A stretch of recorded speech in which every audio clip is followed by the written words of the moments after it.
Салям алейкум, здравствуйте. В эфире информационный выпуск новостей Хаберлер. В студии для вас работает Асан Абиблаев. Сегодня в нашем выпуске. Мини-блэкаут в Крыму продлился всего пару часов. Сотрудники Крымско-Татарского музея бьют тревогу. Уникальное здание разрушается на глазах. Считанное время остается до окончания священного месяца Рамазан. До окончания поста Ураза мусульманам нужно успеть выплатить фитр садаха и закят.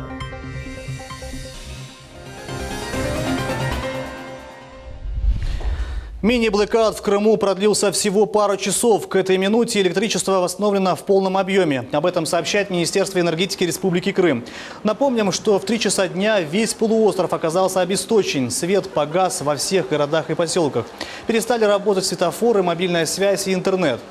Я вот вместо того, чтобы работать, я вот с 3 часов, вот, 1,5 часа практически стою. А как работаете без света? Генератор уже? Нет, к сожалению, генератора пока мест нету. Это мне, значит, Работа не стоит? Не, не стоит, конечно, мы работаем, как и обычно. Ну, мы ощущаем, мы пошли гулять, и все. Связь есть? Связи нет. Понятия не имею, у нас не было 20 минут. Работает. Ну, возможно. То есть работает, вы даже не в курсе? Мы даже не в курсе, честно. Связи нету вообще. Все. То есть позвонить никому невозможно? Невозможно никому позвонить.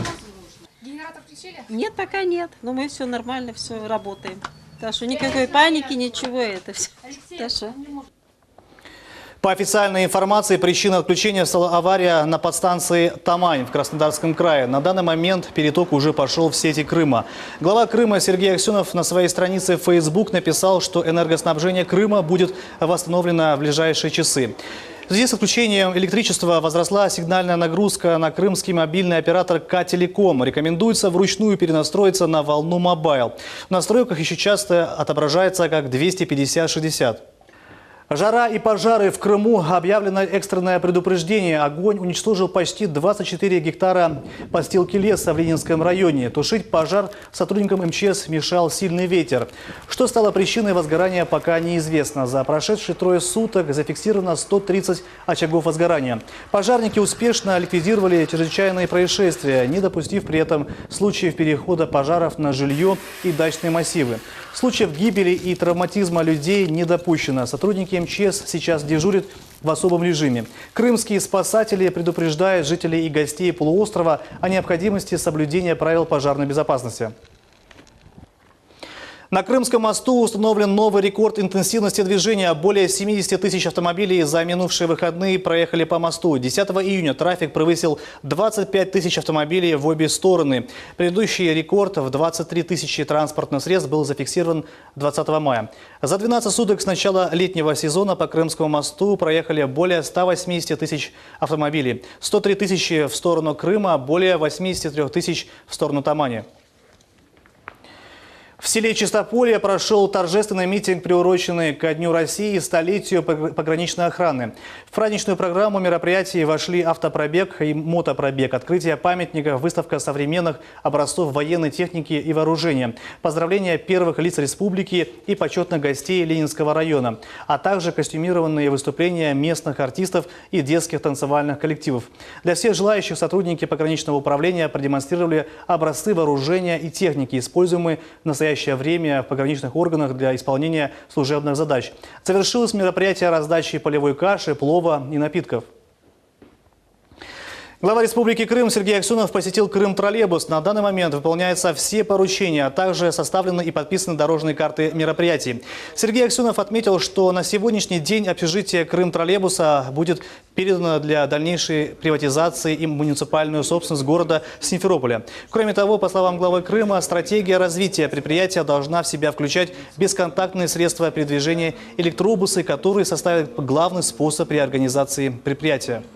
Давайте договоримся, если в текущем режиме какие-то вопросы возникают, вы на директора, пожалуйста, выходите, то есть короткое плечо общения есть и на меня, и на министра. Вот Юрий Петрович сейчас в ситуацию вникает, уже он полностью, там, так сказать, до деталей уже дошел, так что, возможно, достаточно быстро будет решение принимать самостоятельно. Юрий Петрович, и там раз в месяц заезжайте с коллективом. У нас есть главное предприятие, это Крым-троллейбус, ГУП и МУП, вернее, Гортранс, то есть как бы Симферопольский, там где новая техника приобретена. Но Крым-троллейбус это вообще уникальное предприятие для всей страны, то есть такого практически нет. Здесь на самом деле сохранены династии семейные, то есть вот люди, знаете, как целыми семьями работают на предприятии очень давно. Сотрудники Крымско-Татарского музея бьют тревогу. Уникальное здание разрушается на глазах. Экспонаты под угрозой. С этими и другими проблемами сотрудники музея обратились к депутату Государственной Думы Российской Федерации Руслану Балибеку. Все подробности далее в сюжете. Мы готовы причем показывать и этнографическую, и художественную, изобразительную. У нас фонд очень такой разнообразный. К сожалению, мы не можем то, как надо, в достойном виде их, во-первых, сохранить и, соответственно, дальше уже экспонировать. Национальные костюмы, предметы быта, старинные фотографии. За 20 лет сотрудники музея собрали больше 11 тысяч экспонатов. Все, что так или иначе связано с историей крымско-татарского народа. Очень большой фонд собрал музей, который просто негде уже выставлять. Сейчас мы имеем очень уникальные экспонаты, имеем очень большие наработки, очень интересные проекты, но не имеем достаточных выставочных площадей, соответствующие нормам фонда хранилища. Это самая основная наша работа по сохранению нашего культурного достояния. И мы, конечно же, очень ограничены просто в рабочих площадях также. Есть проблемы, что нужно реставрировать экспонаты. У нас нет реставрационной мастерской. У нас нету, к сожалению, мастерской для того, чтобы работали наши экспозиционеры и научные сотрудники. Не хватает, но настолько все жестко и ограничено. Здание, в котором сейчас располагается музей, было построено в начале 20 века. Капитального ремонта за это время еще ни разу не было. Аварийным этот дом был признан еще в 90-е. Стены в прямом смысле слова разрушаются на глазах. Кроме того, в музее явно не хватает места. В расположении сотрудников всего 200 квадратных метров. Из 1000 экспонатов для посетителей доступна лишь малая часть. На выставочных площадях мы можем показать 0,02, наверное, от этого фонда, который реально имеем. Конечно, мы бы готовы и хотим, и вполне создать постоянно действующие уникальные экспозиции, которые, конечно, бы украсили наш город, украсили бы нашу культуру Крыма вообще, и смогли бы для всех гостей нашего полуострова, так сказать, показать воочию все наше достояние. Этот музей единственный на полуострове, где представлена культура коренных жителей. Выглядеть он должен иначе, уверены сотрудники. Для полноценной работы нужно как минимум 1000 квадратных метров. Сейчас есть ряд решений, которые мы обсудили. Минимум 1000 квадратов, но необходимо для того, чтобы и музейный фонд, и в достаточном количестве были выставочные площади. Буду докладывать главе республики. Поэтому вопрос нужно решать в комплексе.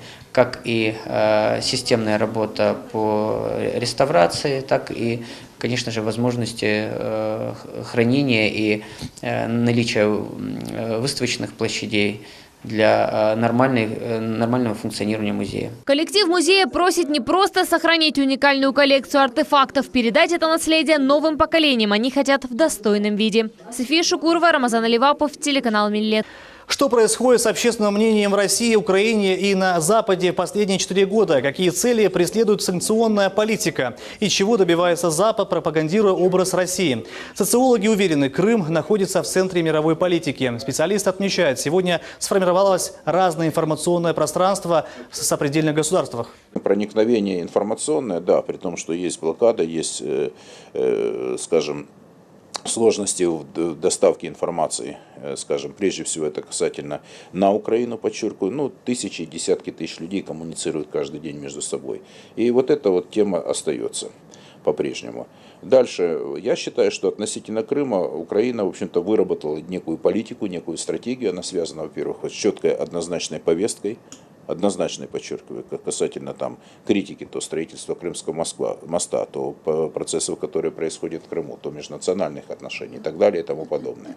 Следующий момент, на который есть смысл обратить внимание, это то, что вопросы касаются того, что крымчане видят на Украине, они тоже видят, которые процессы происходят, и они обращают внимание, что внимание крымским проблемам в средствах массовой информации или крымским вопросам, или крымская тематика, она достаточно актуальна.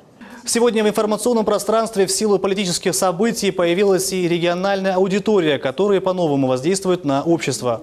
Если до 2014 года можно было говорить о том, что есть некое такое глобальное, условно глобальное информационное поле, то теперь этого поля не стало. Стали такие региональные сферы влияния, либо региональные аудиторий, которые, в общем-то, и барьеры, они выставляются. Но если бы даже этих барьеров не было, то все равно, если посмотреть по такой активности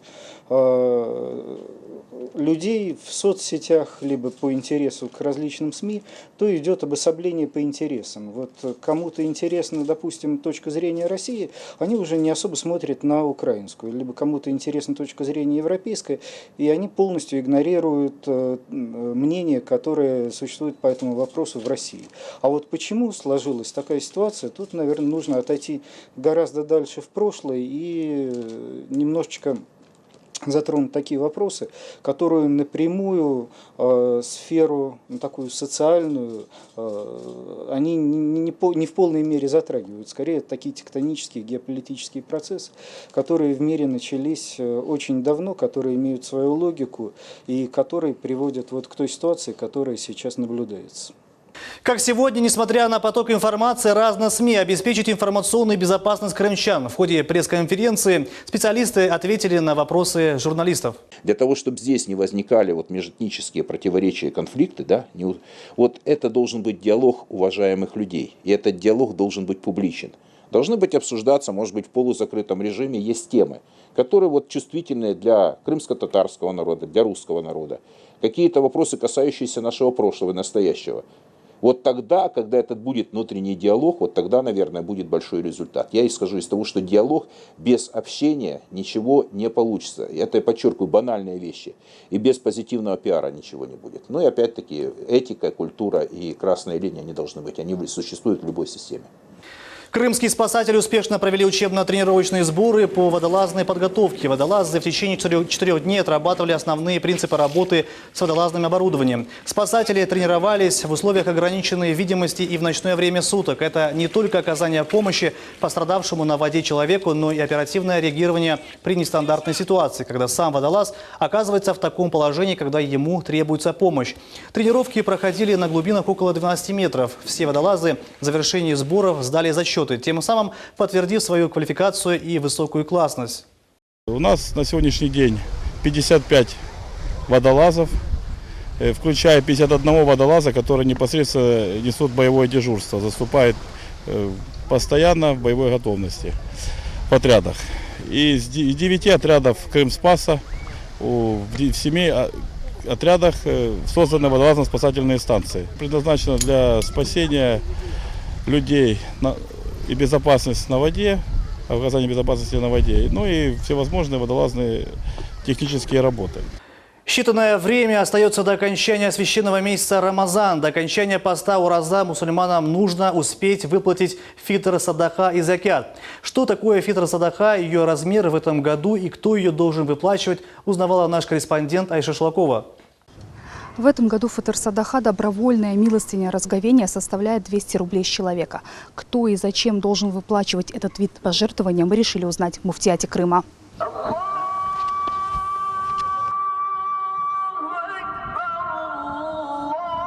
Фитр садаха необходимо отдать до праздничного намаза. Таким образом, между людьми в некоторой степени достигается социальное равенство. Она предназначена нуждающимся, бедным, путникам, больным, а также тем, у кого нет жилья или кто голодает. Объем и мера фитр садаха определены еще самим пророком Мухаммадом. В хадисах пророка Мухаммеда, мир ему и благословения Всевышнего, говорится, что раньше фитр садаха давали, исходя из меры веса одного саа. Это примерно 3 килограмма. В качестве садаха разговения раздавали по одному саа брынзы, фиников, изюма, пшеницы или ячменя. Мы посчитали, исходя из этих продуктов, и получилась сумма 200 рублей с человека. Богословы говорят, что не обязательно ограничиваться этой суммой, можно и больше. Все зависит от доходов семьи. Фитр садаха выплачивается за каждого члена семьи. Взрослый дееспособный мусульманин обязан раздать садаха разговения не только за себя, но и за своих малолетних детей, если они не имеют собственных средств. У меня на квартире живет женщина, обучает 2 девочек-близняшек. в медколледже в Ялте учатся девочки соблюдающие, читают пятикратный намаз. Ну, я сочла нужным дать им фитр садакасын, чтобы девочки благополучно закончили учебу. Мы еще не отдали фитр садака, но приготовили. Хотим сегодня отдать нашим знакомым. Их 24-летний сын болеет раком. Его должны прооперировать. Вот ему деньги и дадим. Садаха разговения является одним из узаконенных в исламе видов поклонения, требующих материальных затрат. Она устраняет те недочеты и шероховатости, которые могут иметь место во время оразы у постящегося, и увеличивает надежду человека, что она будет воспринята Всевышним в полном объеме. В одном из хадисов сказано: ораза, которую соблюдал правоверный в священный месяц Рамазан, повисает как бы между небом и землей. И только после раздачи фитр садаха она возносится на небеса. Айша Шулакова, Асан Зивадинов, телеканал Миллет. Уже завтра стартует главное мировое футбольное событие. Россия примет 21-й чемпионат мира по футболу. Футбольный праздник продлится около месяца. 32 лучшие сборные команды сразятся за главный приз – знаменитый золотой кубок чемпиона мира. В России турнир пройдет в 11 городах и 12 современных стадионах. Наша съемочная группа поинтересовалась, как жители и гости Симферополя оценивают шансы нашей команды в чемпионате и как они будут следить за этим событием. Я очень рад за Россию и буду очень болеть. Должны выиграть. Не смотрю. Даже стены поможет в Россию. И болельщики все болеем за Россию. Проиграют по-любому. Ну нормально, думаю, есть шансы. Я не смотрю, не увлекаюсь, прогнозы не знаю, извините. Все мы болеем, все мы за них, так что я так думаю, что наша Россия победит всех. Мы все пацанами будем в кафе, либо у кого-то на квартире, все будем болеть. Как минимум группа, а там дальше уже как повезет. Хотя бы до призового места дошли, вот самое главное. Крымский боксер выиграл международный турнир в Дагестане. Крымчанин Ахтем Закиров стал победителем 20-го международного турнира Международной ассоциации любительского бокса памяти Магомед Салама Умаханова. Соревнование состоялось в Каспийске. В Федерации бокса России уточнили, что Закиров занял первое место в весовой категории до 52 килограммов. В финале подопечный старшего тренера сборной команды Республики Крым среди юниоров мастера спорта международного класса Велена Ситосманова нанес поражение Кириллу Серикову из Эстонии. Это были все новости на сегодня. В студии для вас работал Асан Абибулаев. Не переключайте телеканал Миллет. До новых встреч в эфире.